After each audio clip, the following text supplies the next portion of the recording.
Hi everyone, William here with a new installment of the Grand Duke Dmitri 1917 diary series. Hopefully my dog will behave today. He's been inexplicably growling and barking all morning. Anyway, we are up to Sunday the 1st of October 1917. Our recap, we had Dmitri mostly talking about a female friend of his by the name of Yelizaveta Tima. He called her Timachka. A false rumor, though he didn't know it, that she had married Alexander Kerensky, the head of the provisional government, and he was thinking that that might be quite helpful to him. Anyway, alas, it was untrue. Not that it would have been really helpful to him anyway.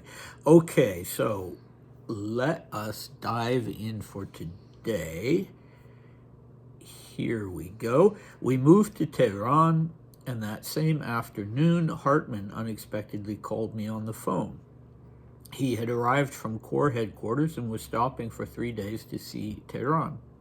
I should say straight out that I was overjoyed to see him. It felt like a return to the good old days.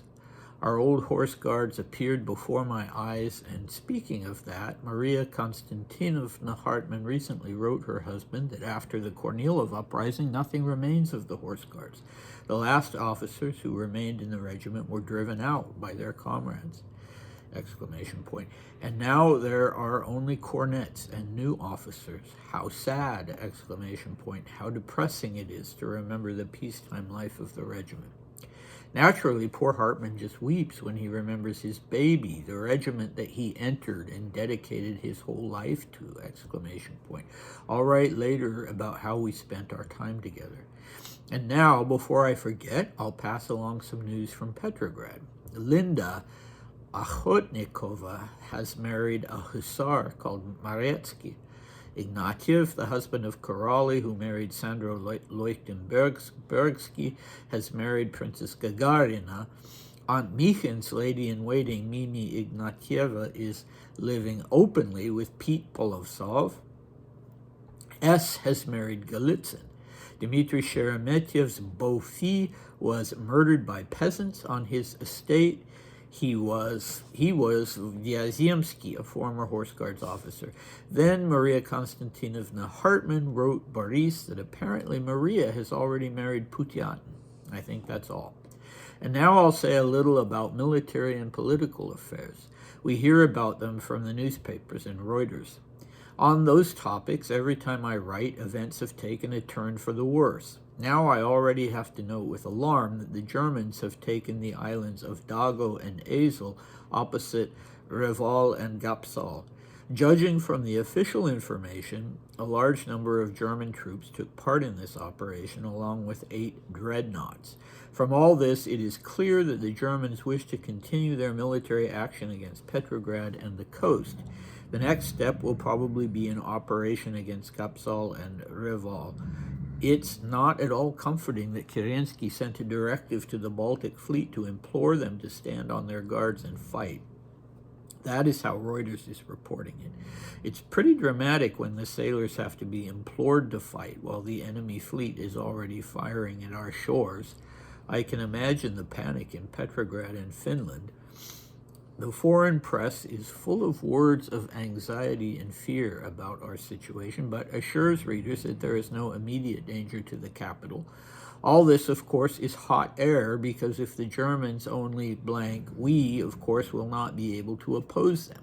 Simultaneously with the Wire report about the taking of Azov and Dago was another saying that the government has decided to end all domestic disputes and party strife and focus all its strength exclusively on the defense of the motherland from the enemy! Exclamation point. I don't know how successful they'll be with that. Yes, it is now late in the day to come to such a noble decision when the Germans are already outside Petrograd, and when we've already for 6 months only occupied ourselves with domestic filth and saving the revolution, while Russia meanwhile was completely forgotten.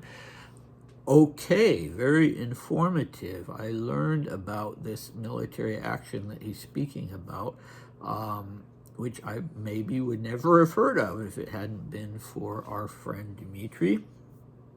So what do we have going on? Well, first a word about Hartmann. He was the commander of the Horse Guards Regiment, or had been up until the time of the revolution. He was Boris Georgievich. He was in his late 40s. And in March 1917, so immediately following the revolution, he took command of the Kurdistan detachment of an independent cavalry corps. So that's what he was doing in that part of the world, in Central Asia and the Middle East. And since he was nearby, it sounds like he went out of interest to see Tehran, and Dmitri was there, give him a call, so that was another reason to go. And yeah, Dmitri says he's overjoyed to see him. Yeah, I understand. The regiments, one has to keep in mind, were like clubs for the Guards regiments, were like clubs for aristocratic and sometimes royal men. And it was kind of, until you were married and had established a family of your own, and to some extent even after that, it was where you had most of your social life, actually, aside from just the military life.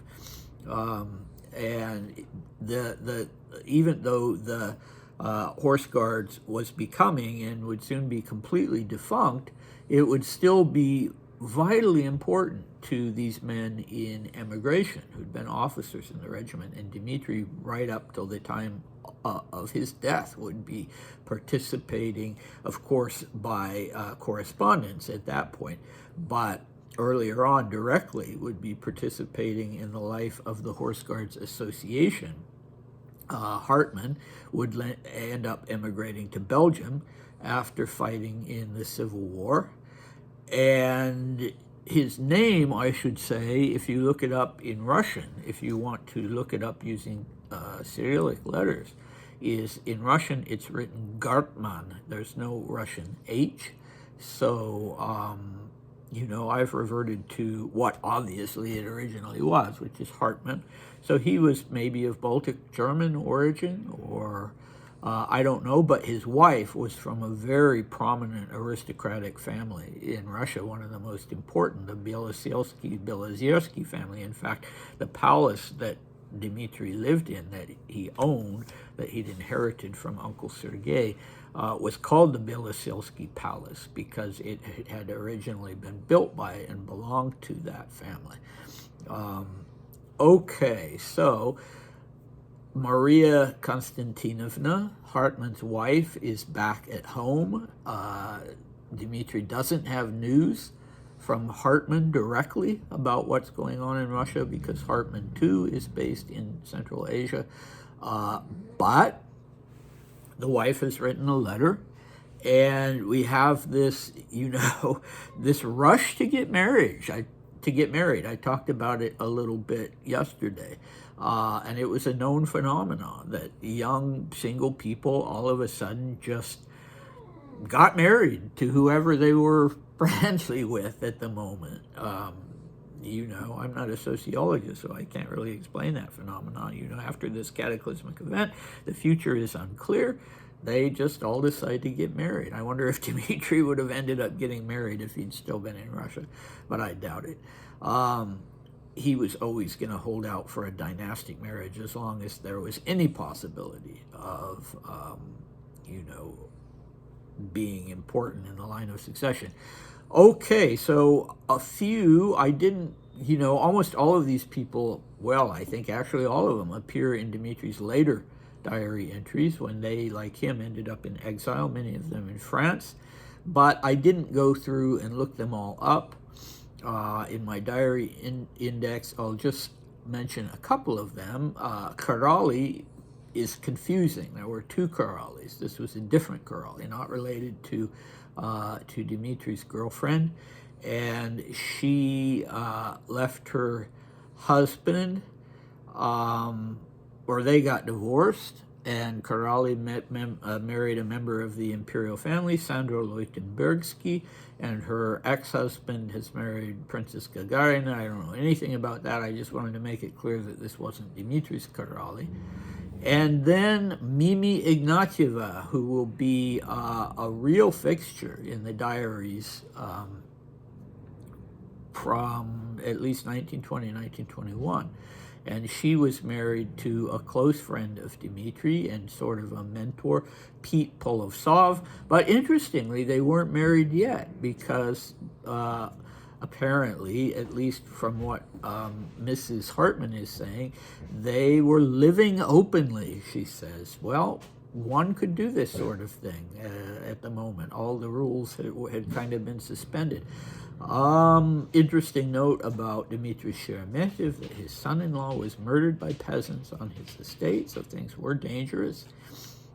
Anyway, and very interesting that Dmitri is now receiving the news of his sister's wedding. He knew she was engaged, but now he's saying apparently Maria has already married Putyatin. So that shows you how little information he's getting about his own family. You know, you get some information from the newspapers about what's going on in general, but yeah, here he didn't even know that Maria had already gotten married, if in fact that's true, which it probably was. Okay, and then we move on to this military action.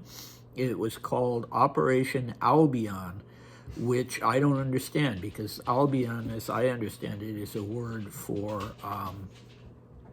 England, for you know, the England, Wales, Scotland, I don't know, but definitely for England.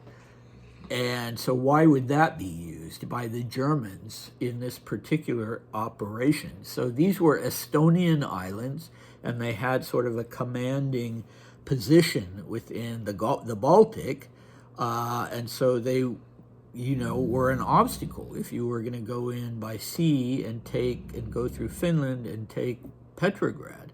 And so there was this operation that the Germans had. According to Wikipedia, it went from the 12th to the 20th of October. New style on the Gregorian calendar. Dmitri is using the old calendar, the Julian calendar, and so the dates do correspond. So this was actively going on while he was writing this. And in fact, the Germans would end up taking those islands, but they would never manage to take Petrograd. But clearly, you know, for people watching this, it was an imminent threat. Even though, as he says, Reuters, the Western newspapers were saying, oh, don't worry about it. I copied a little text from Wikipedia. So at the beginning of the First World War, the islands were of little importance to the Russian Empire or Germany. After the revolutionary turmoil in Russia during the early part of 1917, the German High Command believed capturing the islands would outflank Russian defenses and lay Petrograd vulnerable to attack.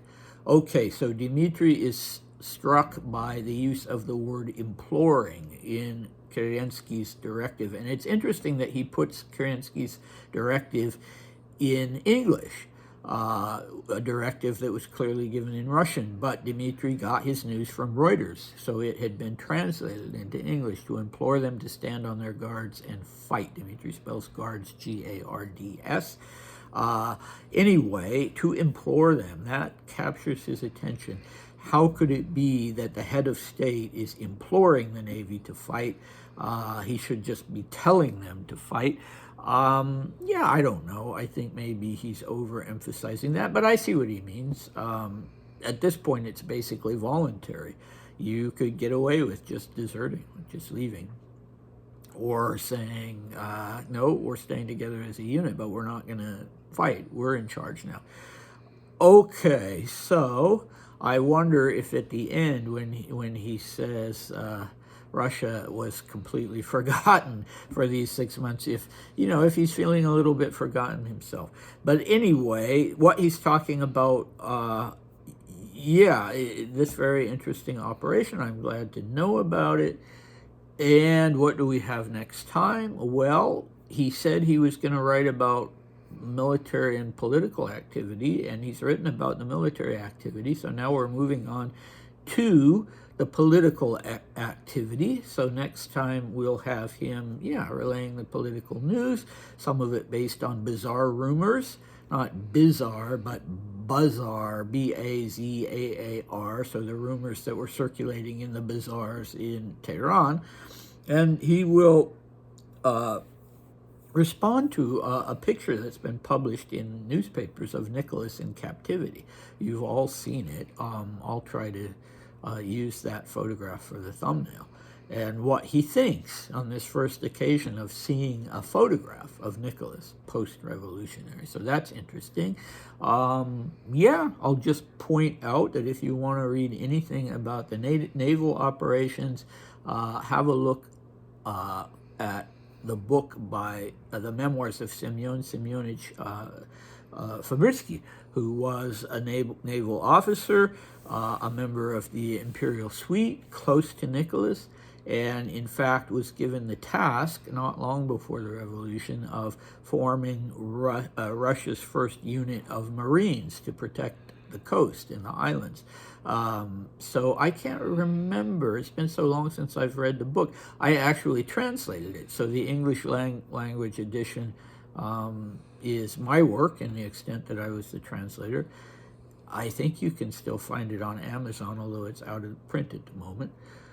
But anyway, Fabritsky had a lot more information, of course, than Dmitri can provide us with because he was a participant. So I'll stop on that. I hope to see you next time. Bye.